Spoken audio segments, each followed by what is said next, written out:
Allez, c'est là-dessus que nous partons au stand pour joindre Arthur Banga. Il est enseignant-chercheur et répond à nos questions depuis Abidjan, professeur en relations internationales en histoire des stratégies militaires. Bonjour Arthur Banga, bienvenue sur Film Dîner. C'est toujours un plaisir de vous parler, de parler à vos auditeurs. Plaisir partagé. Allez-y, cabinet. Alors, Monsieur Arthur, est-ce qu'on pourrait aujourd'hui, eu égard aux questions sécuritaires qui sont complètement mises en branle au Mali, au Burkina, on voit que le GISIM et le GENIM qui se tapent dessus à coup de pillage et de violation des droits humains, Human Rights Watch le soulignait au mois de juillet dernier. Est-ce que vous pensez que l'argumentaire sécuritaire n'est pas galvaudé de ce point de vue? Bah, je pense que c'est Clémenceau qui disait que la guerre est trop sérieuse pour la confier uniquement aux militaires. Déjà, c'est se tromper de dire que ceux des militaires, ou parce qu'ils sont... Allez. Voilà. Vous m'entendez? Allez-y. Ouais. Ouais, c'est bon. Ouais. Déjà, c'est se tromper de le penser. Et aujourd'hui, la situation le montre très bien. L'argument sécuritaire a été mobilisé pour justifier des coups d'État. Aujourd'hui, on se rend compte que la situation sécuritaire, elle est pire qu'à l'époque de ces régimes civils. C'est clair que les régimes civils ont souvent montré des faiblesses, mais les régimes militaires aujourd'hui prouvent qu'ils ne sont pas la solution face à ces problèmes sécuritaires que nous regrettons tous. Ouais. Donc, c'est qui un état de fait à lui seul qui, en tout cas, disqualifie ces juntes militaires à votre... Est-ce que ça disqualifie les juntes militaires au Burkina ou au Mali, à votre avis? Bah, clairement, ça disqualifie cette façon de penser qu'un messie pourra sauver une situation. C'est pas des... je pense qu'Obama l'a dit, on n'a pas besoin d'hommes forts, mais d'institutions fortes. Allô? Donc, oui, ça veut dire que face à des problèmes sécuritaires, on ne peut pas penser que la solution n'est pas uniquement militaire. Il n'y a pas que les militaires qui peuvent trouver des solutions aux problèmes sécuritaires, aux problèmes du terrorisme. C'est les solutions. En fait, on a besoin d'un manager qui pourra mobiliser des solutions militaires, mobiliser des solutions communautaires, mobiliser des solutions internationales, mobiliser des solutions scientifiques. Parce que c'est tous ensemble qu'on lutte contre le terrorisme. C'est les communautés, c'est les leaders communautaires, c'est les populations, c'est les militaires, c'est les policiers, c'est les scientifiques. Donc, donner ce privilège-là uniquement qu'aux militaires parce qu'ils sont militaires, c'est faux. Aujourd'hui, la situation le montre bien. C'est faux de penser que ces jeunes-là vont régler les problèmes parce qu'elles sont des jeunes militaires. Elles peuvent les régler si elles changent leur gouvernance. C'est-à-dire si elles ont une gouvernance ouverte, si elles acceptent la critique, si elles acceptent des oppositions et si elles mobilisent toutes les ressources humaines nationales et internationales. Mais quand on chasse les partenaires, imaginez-vous, on perd près de 15 000 soldats. Leur simple présence était dissuasive. Quand ils partent et qu'ils ne sont pas remplacés efficacement, ni en hommes, ni en matériel militaire, naturellement, la situation va s'empirer. Et c'est ce qu'on voit aujourd'hui. Donc, c'est très clair pour vous. L'erreur pour la junte militaire malienne notamment a été de renvoyer en fait, les troupes françaises de l'opération Barkhane, mais aussi la communauté internationale à travers l'aménagement. Oui, et elle s'est mise dans un isolement. Voilà. Parce que refuser Barkhane, on peut le comprendre pour des questions de choix stratégiques, pour des questions de divergence, c'est même pas ça mon problème.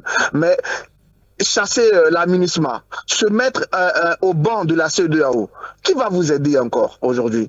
Il comptait sans doute sur Wagner, sur la Russie, mais Wagner, la Russie, eux-mêmes sont empêtrés dans le conflit ukrainien. Comment on voit que la Russie pourra envoyer des hommes alors qu'elle en a besoin? Donc aujourd'hui, les choix diplomatiques, les choix stratégiques, il faut une réflexion. Pardon? Vous parliez de choix politiques, plutôt diplomatiques et stratégiques. Je disais donc ces choix d'Assimi Goïta enfoncent le Mali. Bien sûr. bien sûr, parce que moi je peux comprendre qu'on balaie la France, d'accord, c'est un partenaire dont on doit apprendre à se passer tous, et c'est tant mieux. Mais on ne peut pas se passer de l'ONU, on ne peut pas se passer de la CEDEAO, parce que dans leur position où ils refusent aujourd'hui de sortir de la transition, la CEDEAO ne peut pas se mobiliser. Au contraire, quelques militaires, y compris des militaires guinéens, parce que la Guinée sert de la MINUSMA, sont chassés du Mali. Donc comment on peut aider quelqu'un qui refuse lui-même de se faire aider? Et aujourd'hui, ils ne sont pas remplacés ni en nombre, ni en matériel militaire. Donc, comment peut-on réussir une guerre dans ces conditions? Ouais, c'est assez compliqué. Allez-y, Lincoln. Alors, M. Banga, dans ces pays, tout au début, il y a eu le soutien des populations par rapport à ces politiques qui aujourd'hui payent mal. Comment comprendre le revers des intellectuels qui commencent désormais à dénoncer pendant que ces États sont dans le pétrin? Non, vous savez, moi, les soutiens aux jeunes, je vis en Côte d'Ivoire, on a connu un coup d'État en 99. Vous avez vu des gens dans la rue, mais je dis que ces soutiens-là ne sont jamais des soutiens garantis. Il y a toujours des mécontents dans un régime. C'est pas nécessairement la majorité, mais il y a des mécontents. Et donc, quand ceux-là arrivent, voient un changement, ils sont contents, ils vont l'exprimer. Mais ça n'exprime pas un soutien populaire massif. Et je le dis toujours. Moi, la seule façon de savoir qu'il y a de l'adhésion populaire, c'est pas les urnes. Sinon, la rue, tout le monde peut la remplir. Même vous, si vous organisez bien, vous remplissez les rues de Conakry. Ça, c'est pas un problème. Ensuite, le monde intellectuel, pas qu'il y a cru bêtement, il a accordé le bénéfice du doute pour certains.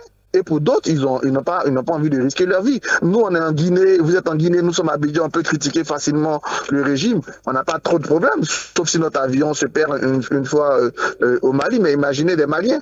Et donc, dans ce cas, soit ils se taisent, mais face aux échecs répétés, au stade de répéter lourd, à ce moment-là, ils trouvent la force pour défier. Mais c'était pas facile au début de ce mouvement de défier parce que vous risquez votre vie, vous risquez d'être emprisonné. Aujourd'hui, l'ambiance a changé, donc les gens se réveillent de plus en plus. Arthur Banga. Avant-dernière question, oui. Oui, le président Goïta, la junte malienne aujourd'hui, fait face à une situation très sérieuse dans le nord du Mali avec cette dégradation de l'État, des villages qui sont annexés avec des cas de mort, des dégâts matériels extrêmement importants. Quelle solution finalement pour la junte malienne avec ce qui est en train de se passer dans le nord du Mali? Mais il y a une solution politique qui a été déjà trouvée, ce sont les accords d'Alger.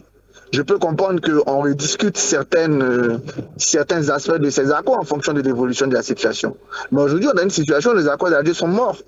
Les accords d'Alger sont morts et ça multiplie les fronts. Un front contre le terrorisme, un front comme les mouvements de la CMA.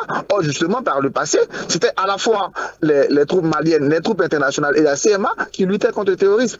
Donc, pour le nord du Mali, je pense qu'il y a une solution, c'est les accords d'Alger. Aujourd'hui, c'est à l'Algérie, l'Union africaine, d'appuyer pour que le dialogue reprenne dans ce cadre-là. Il y a un cadre politique qui est déjà clair, c'est les accords d'Alger.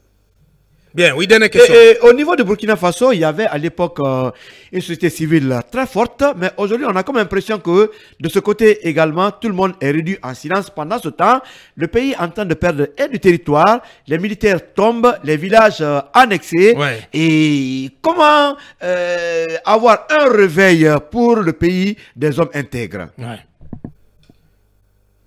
Bah, la situation est la même qu'au Mali. Déjà, il faut sortir de ce régime d'exception, de ces régimes de transition, pour avoir un régime politique clair, légitime, qui aurait eu l'onction du peuple et qui pourra mobiliser la communauté internationale autour de lui. Ça, c'est tant qu'on est dans ces régimes d'exception où on pense qu'un messie peut changer les choses, on ne peut pas avancer. La deuxième chose, avant d'y arriver, il faudrait qu'il y ait une mobilisation de toutes les ressources, y compris accepter la contradiction. Mais quand vous n'acceptez pas la contradiction, quand vous n'acceptez pas la contestation, en ce moment-là, vous ne pouvez rien résoudre. Ouais. Voilà. Donc, je pense qu'il faut sortir du régime de transition, il faut accepter la contradiction et les contestations et permettre à la communauté internationale, CEDEAO, Union africaine et tous les partenaires d'apporter leur appui, leur soutien à la guerre contre le terrorisme au Burkina, au Mali, dans toute l'Afrique de l'Ouest, parce que de toute façon, on ne pensait pas que les terroristes vont se limiter au Burkina ou au Mali. Ouais. Quand ils auront l'occasion, ils viendront en Côte d'Ivoire, en Guinée. Et c'est pour ça que c'est une affaire qui nous concerne nous tous.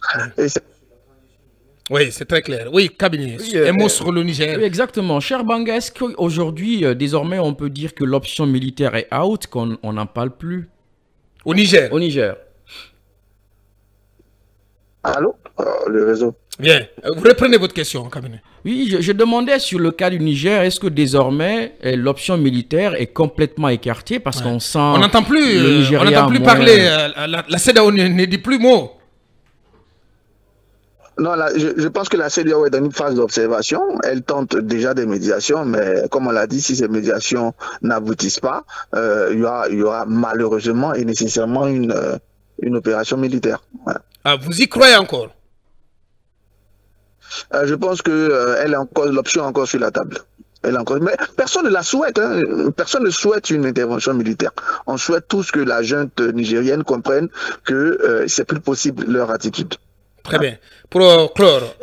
Pour revenir au cas Mali-Burkina Faso, aujourd'hui, la situation dans ces pays, la situation sécuritaire est de plus en plus dégradée. Et on sait que ces deux pays ont aussi une frontière avec le Niger, la zone des 3 frontières. Et le Niger aussi est dans une perspective aujourd'hui de chasser les forces françaises. On ne sait pas quelle en sera la suite pour les autres forces qui y sont. Est-ce qu'aujourd'hui, il faut carrément craindre une explosion finalement de toute la sous-région, parce qu'il y a déjà le Nigeria aussi, avec sa frontière au sud, qui n'est pas stable. Mais bien sûr, c'est pour ça que nos militaires doivent comprendre que leur place c'est dans les casernes. Et pour ceux qui veulent faire la politique, enlèvent la tenue et viennent faire la politique. Parce qu'aujourd'hui, ils nous mettent tous dans des problèmes, parce que par rapport à nos principes démocratiques qu'on choisit la CEDEAO, on ne peut pas les soutenir comme on l'entend. C'est pour ça que nous voulons tous le retour à l'ordre constitutionnel au Mali, au Niger immédiatement, et que le Mali et le Burkina tiennent leur engagement en fonction de la CEDEAO, pour que tous ensemble on se mette à lutter contre un phénomène qui nous menace tous. Voilà. Bien. Allez, il ne reste plus qu'à vous dire merci Arthur Banga. Je rappelle donc enseignant-chercheur et professeur en relations internationales et en histoire des stratégies militaires. Merci d'avoir accepté de nouveau notre invitation ce matin.